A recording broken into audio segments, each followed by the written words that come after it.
Seorang tukang batu mengamuk dan menyerang warga menggunakan parang di Kabupaten Sidrap, Sulawesi Selatan pada Rabu 26 Oktober 2022 sekira pukul 10.00 waktu setempat. Akibatnya 3 warga yang menjadi korban mengalami luka serius dan dilarikan ke Rumah Sakit Aripindo Mangrapan. Ketiga korban masing-masing wanita Parubaya Nurdamang 60 tahun, Haja Darlina 25 tahun, dan Darpina 21 tahun. Korban Nurdamang mengalami luka sabetan parang di bagian bawah telinga. Haja Darlina alami luka sabetan parang pada bagian kepala, sementara Darpina mengalami luka pada bagian tangan hingga jari diduga nyaris putus.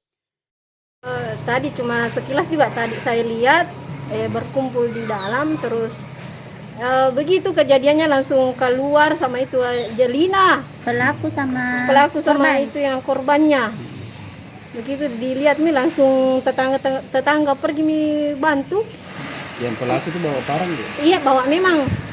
Bawa parang. Oh, dari luar bawa parang masuk? Iya, bawa memang masuk ke dalam. Di situ kejadian di dalam 3 orang sepupunya juga. Siapa yang buru? Keluarga sepupu satu kali juga itu. Iya, keluarga. Siapa yang buru keluar itu, Bu, pelakunya? Itu yang korban. Tadi beku toh. Anaknya itu dia. Anaknya Nurdamang. Iya, anaknya. Itu tadi beku tadi di situ di jalanan langsung ada tetangga-tetangga yang pergi beku tolong bantu. Kita tahu masalahnya apa kemudian ini? Kurang tahu juga bilang apa. Iya, tiba-tiba. Iya, begitu. Itu saja ditahu bilang memang itu orang kayak tidak terlalu waras juga toh. Iya. Terus apanya luka yang korban itu? Korban yang mamanya sakit di sininya, terus itu Hajelina di kepalanya, terus di tangannya itu adiknya yang pakai cadar terbuka jarinya, terputus. Itu kena parang semua. Iya, kena parang semua. Kapolsek Pancarijang Kompol Andi Mahdin Pat mengatakan kejadian naas itu terjadi di rumah korban di Jalan Pramuka, Kelurahan Lalebata, Kecamatan Pancarijang, Kabupaten Sidrap. Pelaku Hamzah 25 tahun merupakan tukang batu atau kuli bangunan yang juga masih ada hubungan kerabat dengan para korban. Kejadian penganiayaan itu diduga bermula saat Hamzah 25 tahun mendatangi rumah korban Haja Darlina dengan maksud meminta sisa upah kerjanya.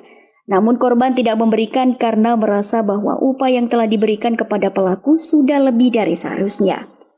Namun pelaku merasa kecewa dan kembali ke rumahnya untuk mengambil sebilah parang dan kembali ke rumah korban.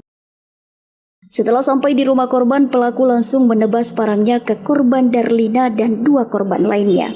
Sejumlah informasi juga menyebut bahwa pelaku dikenal mengalami gangguan jiwa. Namun pihak kepolisian belum bisa memastikan hal tersebut karena harus dilakukan proses pemeriksaan medis. Kompol Andi Mahdin mengatakan untuk motifnya pastinya masih didalami, termasuk apakah pelaku kondisinya dalam gangguan kejiwaan. Kami sampaikan bahwa kemarin hari Rabu tanggal 26 Oktober sekitar pukul 11 bertempat di Jalan Pramuka, Kelurahan Lalebata, Kecamatan Pancarijang, terjadi penganiayaan yang dilakukan oleh salah seorang lelaki yang berinisial HM terhadap 3 orang warga Jalan Pramuka. Ada 3 orang perempuan yang menjadi korban penganiayaan tersebut. Penganiayaan tersebut bermula dengan adanya persoalan berdasarkan informasi persoalan perselisih paham antar pelaku dengan korban terkait dengan upah. Kemudian adapun kronologis kejadian yaitu sekitar pukul 11 itu pelaku datang ke tempat korban untuk menanyakan upahnya. Upah kerja yang menurut dia yang harusnya dia terima. Namun ada selisih paham sehingga dia tersinggung. Kemudian pelaku kembali ke rumahnya untuk mengambil sebilah parang, kemudian kembali lagi ke TKP dan menganiaya para korban. Jadi seperti itu kejadian. Nah, mungkin dalam kondisi pelaku sendiri seperti apa sih, Komandan, pas kejadian seperti itu? Kondisi pelaku pada saat kejadian itu memang dalam kondisi emosional. menurut keterangan beberapa saksi yang ada di situ, sehingga dia kalap dan melakukan penganiayaan terhadap para korban. Indikasi untuk di bawah pengaruh mungkin benar seperti apa?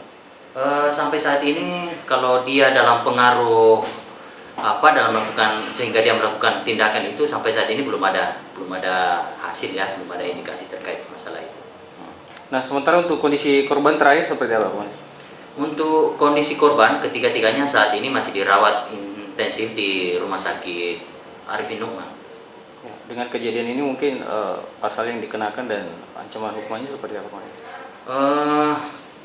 Kalau dilihat dari kejadian dan tindakan pelaku terhadap korban ini, kemungkinan pasal yang dikenakan adalah pasal 351 dengan ancaman hukuman di atas 5 tahun. Nah, mungkin himbauan kepada masyarakat kemarin terkait hal kejadian seperti ini. Jadi kami tetap melakukan himbauan upaya pendekatan terhadap keluarga korban untuk menyerahkan persoalan ini kepada pihak kepolisian dan tidak melakukan tindakan-tindakan main hakim sendiri terkait dengan peristiwa ini. Kemudian untuk langkah-langkah yang kami lakukan, langkah antisipasi supaya tidak berulang ya, tetap kami lakukan upaya pendekatan kepada masyarakat terkait dengan situasi dan kondisi, bagaimana saling menjaga, dan apabila ada persoalan-persoalan dapat disampaikan ke pihak yang berwenang supaya bisa diselesaikan semaksimal mungkin. Dari Kabupaten Sidrap, Sulawesi Selatan, Erwin Parolai mengabarkan.